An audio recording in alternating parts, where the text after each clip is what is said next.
दोस्तों JKSSB finance account assistant का exam आप जानते हैं जेकेएसएसबी ने नोटिफाई कर दिया है कि आपका एग्ज़ाम हम जनवरी के महीने में कंडक्ट करेंगे और अभी एग्जैक्ट डेट्स तो हमें पता नहीं कि बट ये श्योरिटी है कि भाई फर्स्ट या सेकंड वीक ऑफ जनवरी में आपका एग्ज़ाम हो जाएगा। ठीक है, पॉसिबिलिटी मैक्सिमम बनती है कि फर्स्ट या सेकंड वीक ऑफ जनवरी में हो जाएगा, depending upon the weather conditions, किस तरह का मौसम रहता है। अगर बर्फ़ नहीं गिरती है जम्मू डिवीज़न के कुछ एरियाज़ में और कश्मीर डिवीज़न में, तो पॉसिबिलिटी हाई रहेगी कि आपका पेपर हो जाएगा। Now the coming upon the point कि आप बहुत सारे ऐसे बच्चे हैं जो पीडीएफ ढूंढ रहे थे जेकेएसएसबी फाइनेंस अकाउंट असिस्टेंट के पेपर का, और बहुत सारे ऐसे भी थे जो मैथ्स के रिलेटेड पूछ रहे हैं कि मैथ्स का अभी उनका पोर्शन बचा हुआ है, उन्होंने मैथ्स का कवर नहीं किया है, बाकी उनका 90% जो है वो कवर है, लेकिन मैथ्स का क्या किया जाए। देखिए आज की इस वीडियो में मैं आपको पूरा ये मेरा होगा आपका जो डिस्कशन वो मैथ्स के रिलेटेड होगा। मैथ्स कहाँ से किस तरह से आपने कवर करना है, क्या क्या चीज़ें आप छोड़ सकते हैं और क्या क्या चीज़ें आपने करनी है, वो सारी चीज़ें मैं आज की इस वीडियो में कोशिश करूँगा आपके साथ डिस्कस करूँगा, और थोड़ा सा पेपर का एनालिसिस भी करेंगे हम जो 2022 का था, और उससे समझ के हम 2023 में क्या एक्सपेक्ट कर सकते हैं, किस तरह का पेपर आएगा। तो सीधा स्ट्रेट फॉरवर्ड जंप करते हैं अपनी वीडियो में, और ये आप देख सकते हैं हमारे टेलीग्राम चैनल पे हमने पीडीएफ्स वगैरह शेयर कर दी हैं, तो आप ये पीडीएफ्स जो है वो हमारे टेलीग्राम चैनल पे देख सकते हैं। ठीक है, तो चलिए आज की इस वीडियो को स्टार्ट करते हैं। सबसे पहले दोस्तों यहाँ पे अगर आपको ये पीडीएफ चाहे तो मेरे Telegram channel the exam counsellor पे मिल जाएगा ये पीडीएफ फाइनेंस अकाउंट असिस्टेंट के पेपर का। तो पहले हम पेपर को लेकर डिस्कस करते हैं, उसके बाद फिर हम मैथ्स के सेक्शन पे बात करेंगे कहाँ से क्या क्या करना है आपने मैथ्स में। यहाँ पे आप देख सकते हैं ये मेरे पास बी जो सीरीज़ है, बी सीरीज़ का है। तो ज़्यादा इन डेप्थ में यहाँ पे डिस्कस नहीं करूँगा, आपका ज़्यादा टाइम वेस्ट नहीं करूँगा, बस शॉर्ट में यहाँ से आपके साथ चीज़ें जो है वो डिस्कस करूँगा। ठीक है, यहाँ पे आप देख सकते हैं दोस्तों, आपको पता है कि भाई जो आपका जीके है, जीके आपका 30 नंबर का है, और 30 में से आप अप्रॉक्सीमेटली मेरे हिसाब से मुझे लगता है 16 प्लस ऐसे क्वेश्चंस थे जो जम्मू एंड कश्मीर पे बेस्ड है। या तो जियोग्राफी आप जम्मू एंड कश्मीर पे है, या तो कल्चर आप Jammu and Kashmir, heritage culture आप जम्मू कश्मीर है, या तो फ्लोरा एंड फाना आप जम्मू एंड कश्मीर पे है, या तो फिर हिस्ट्री से भी कुछ गिने चुने क्वेश्चंस हैं आपके फाइनेंस अकाउंट असिस्टेंट के एग्जाम में।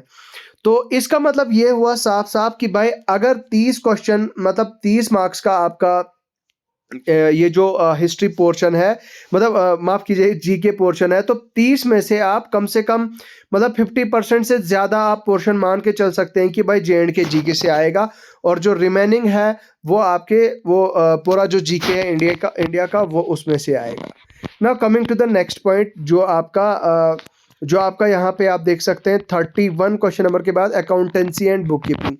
अकाउंटेंसी का भी उतना ज़्यादा एज सच भाई अगर आपने पिछले 1 साल से, भाई कुछ लोग तो ऐसे हैं, इनफैक्ट मेरे खुद के नाउन बहुत सारे ऐसे हैं जो भाई पिछले 1.5-2 साल से लगातार पढ़ रहे हैं, और अकाउंटेंसी और बुक कीपिंग मेरे हिसाब से एज सच इतना ज़्यादा टफ नहीं है, तो उन लोगों ने जो है वो काफ़ी अच्छे से अकाउंटेंसी को पढ़ा है।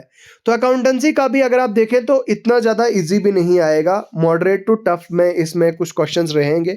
ठीक है, तो इसके अलावा दोस्तों यहाँ पे अगर मैं चलूँ इंग्लिश पे, तो भाई इंग्लिश का तो आपको पता है, इंग्लिश के यहाँ पे 10 नंबर का है, तो इंग्लिश में 10 नंबर का आपको क्या काम करना है कि यहाँ पे आपको एरर में से आएगा, ये मैं आपको क्लियर कट बता रहा हूँ।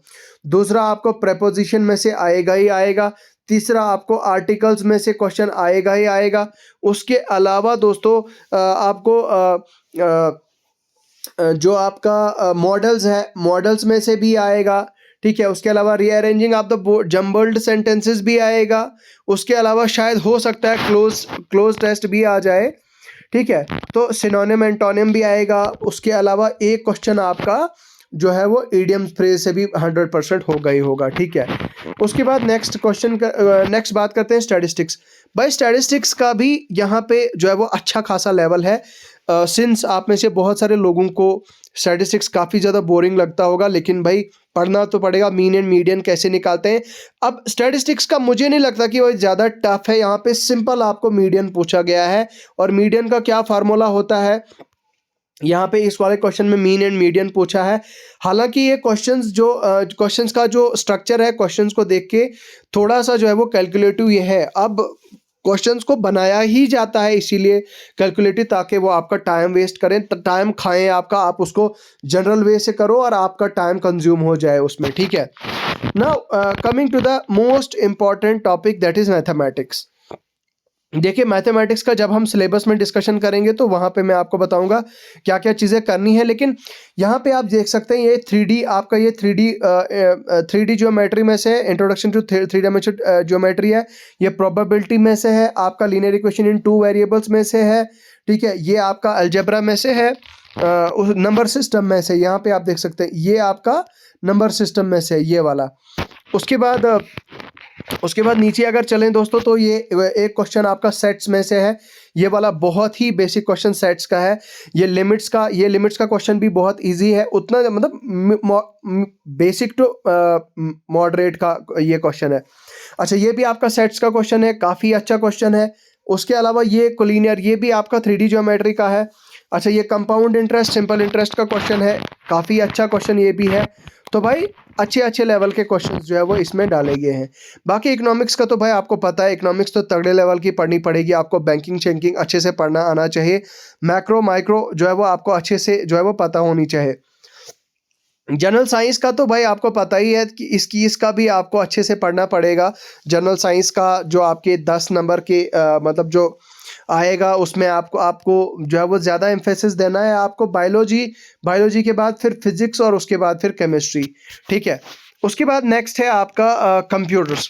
भाई कंप्यूटर्स का तो जेकेएसएसबी तगड़े लेवल का पूछ रही है। जेकेएसएसबी जो है वो मतलब अगर जेकेएसएसबी ने 10 क्वेश्चन दिए हैं, 10 में से 3 तो ऐसे क्वेश्चन होंगे जो थोड़े जो हाई मतलब टफ की तरफ होंगे, ठीक है।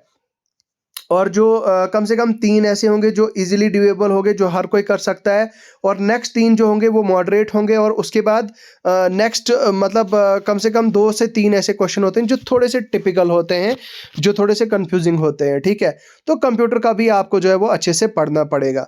तो ये था ओवरऑल एक ऑब्जर्वेंस आपके पेपर का, किस तरह का कहाँ से आप चल सकते हैं। अब मैं आपको बताता हूँ आपके सिलेबस को ले।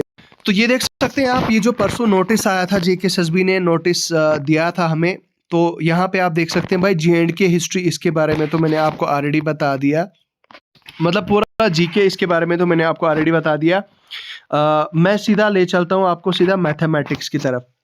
भाई मैथमेटिक्स में आपका सिंपल और कंपाउंड इंटरेस्ट है। मैं आपको बताता हूँ सबसे इजी चैप्टर्स कौन कौन से हैं।